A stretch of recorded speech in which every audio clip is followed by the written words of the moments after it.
Good morning, Cougars. My name is Imani. And I'm Dulsmar. We hope you have a great day. And please stand up for the Pledge of Allegiance.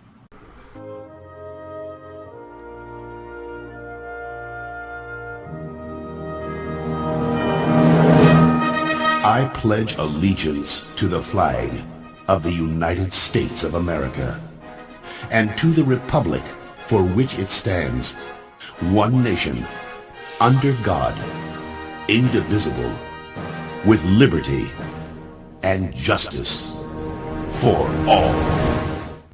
Good morning, Cougars. This is Mr. Brutvan, one of your 7th grade team leaders. I'd like to talk to everybody about the upcoming 7th grade fundraiser from November 7th through the 18th. Every day, we'll have the concession open in Building 2 for all students to be able to stop by at dismissal time and buy snacks or drinks on their way home. In addition to these daily sales, you'll also be able to put in orders, pre-sale orders for Krispy Kreme donuts, which will deliver on November 18th. So between November 7th and 14th, you can put in orders with your first period teachers. I'm going to deliver forms that they can fill out so that either teachers or students can buy donuts. It's a dozen donuts for $10 a box, and they'll be delivered to the classroom in addition to the daily sales, which takes place in the concession stand in Building 2. If there's any questions, you can find me in room 1206, but I look forward to seeing everybody when they come out and help support our fundraiser. Thank you. Join Congress Middle School Spanish Club. In the club, you will engage and learn about the Spanish countries and culture through literature, music, dance games, and hands-on activities such as cooking and crafts. If you are interested in joining. If you have any questions, see Ms. Trifolio in room 1-211. Please scan code.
The iPhone is the result of years of innovation.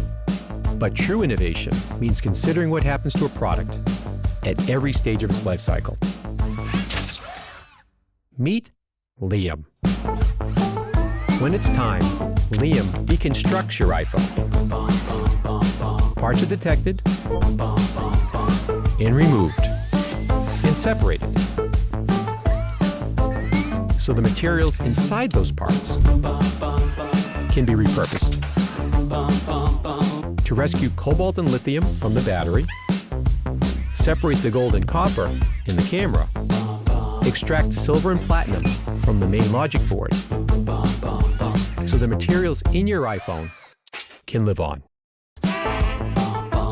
Because in a world with limited resources, some things can't be replaced.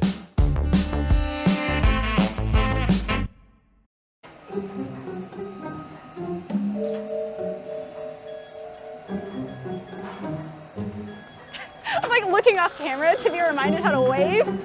Like the robot's doing it better than me. Okay guys, it's my first time recycling an iPhone here. So this is Daisy, Apple's recycling robot. This one Daisy robot machine can recycle up to 1.2 million iPhones per year. So let's get this going. Hopefully I didn't mess it up. Oh, here we go guys.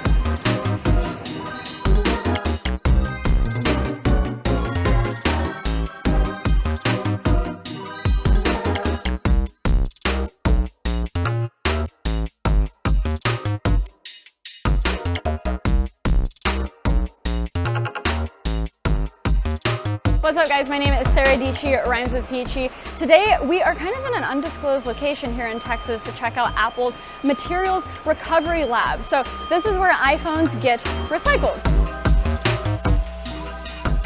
What is really cool, I'll just give you a little preview. So this is Daisy. We're gonna get to her in a minute, okay? But what you see behind us is more of a traditional e-waste recycling machine. So simply put, this is the more traditional way to recycle e-waste. There's a ton of different methods that basically separates metals from plastics, from paper. But the thing with this is it doesn't separate everything with a great deal of accuracy. Basically, you'll have one station that gets a lot of metals together. That big jar of metals then gets sent to a factory that can use the copper, but it only takes the copper. So there kind of is a lot left behind. Even though this is helpful, it could be better. So that is why Apple made Daisy. So these 4 modules here help recycle iPhones. So we're gonna start with the first module, and I'm sorry, I'm cheating. I have notes. I'm not smart enough for this stuff. I will say though, my electrical engineering professors would be proud of me. Look at me now. You know? Okay, so here we have the first module. So this is going to separate the display from the iPhone.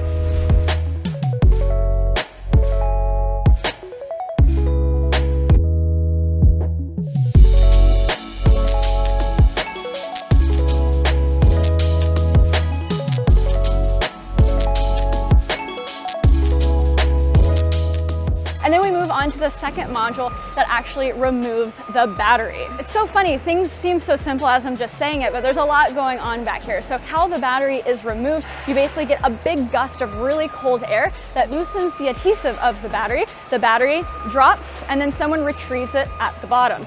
So then we have module 3 over here.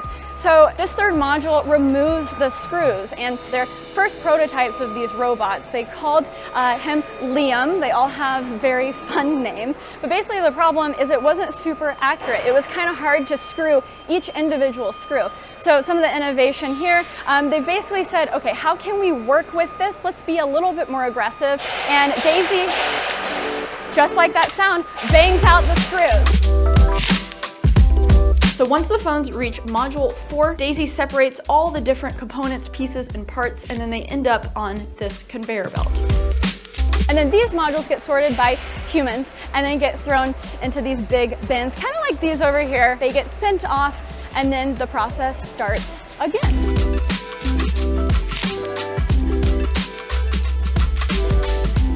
Okay, so when making this video, I looked at the few that already existed. And the top critique was basically like, okay, 200 iPhones an hour. That's actually pretty impressive. However, comma, you know, a lot of iPhones are being bought per hour. You know, probably many more than 200. So like, how is this making a dent? Come to find out, in between 2 different Daisy robots, they actually aren't at full capacity. So how do you get your phone to Apple so they can build more and more Daisy robots and we can put them to work? Well, you trade in your iPhone through the Apple trade-in program. And through that program, your phone can either be refurbished, so it can be used again by someone else, or it gets sent to Daisy. And then, you know, best case scenario, if you're not using that same phone for years or years, maybe you pass it to a family member to use, or you sell it. The longer the life of a phone, the better, right? And that just reminds me that, well, you know, last year, Apple announced a new self-service program that's going to make it easier for individuals to repair phones, starting with the basics, like replacing screens, batteries, etc., making sure you have the replacements, tools, and manuals to do that, which is so important to accomplish these same goals that, you know, Daisy sets out to accomplish. So that was announced last year. It's supposedly supposed to launch this year. So Apple, we are still waiting. We are still excited for that. So let us know. Okay, so this was like a ton of fun. Anytime there are robots involved, I get kind of excited. It was cool. Let me know if you like this video. Hit that subscribe button. In Congress Cougar Magnet News back on October 30th, our digital video and digital design graphic was given the opportunity to tour G-Star School of the Arts in Palm Beach Springs. We were greeted by the CEO, Mr. Greg Hapner, who is a legend in TV and movie production. We had a simple lesson on video design and film acting and directing. And going, there's there's a picture in that first one. It's in the middle and on the right. You see that green screen? Does everybody see that? That young man there? He's a graduate of G-Star. And this was a number of years ago, but he wanted to be Michael Jackson's #1 dancer when Michael Jackson was alive. And that's all he did was dance like Michael Jackson. Every single School of the Arts in Florida turned him down because they don't teach Michael Jackson dancing, okay? So he came here and we encouraged him, we worked with him, we helped him. He became Michael Jackson's #1 dancer.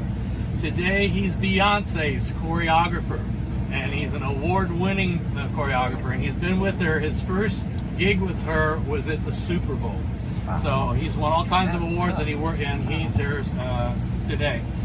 In fact, when we went into the gaming coding room, the class was aligned as a portal from a video game.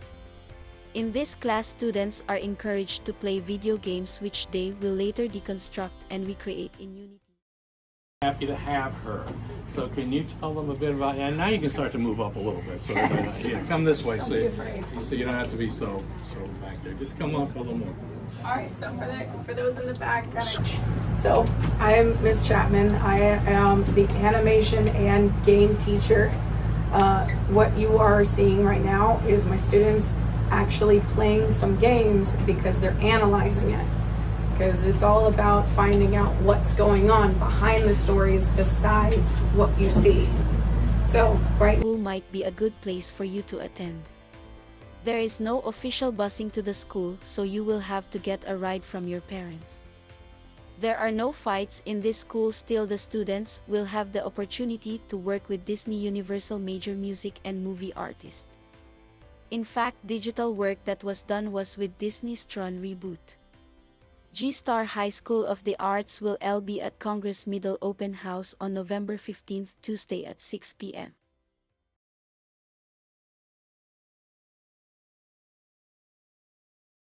.97% graduation rate, where 96% go on to attend the best schools in the nation. Our students consistently win the most impressive film and theater competitions in Florida. So, if you're searching for high academics, theater, film, and animation, welcome to G-Star.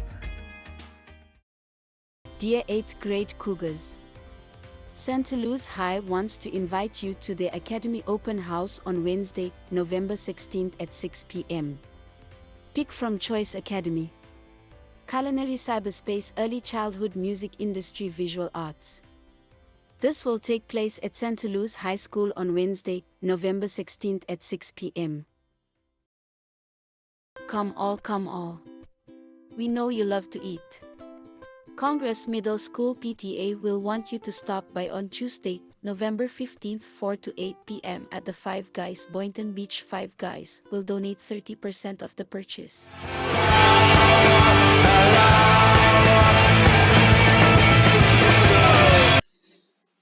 Sakpase, Nabule,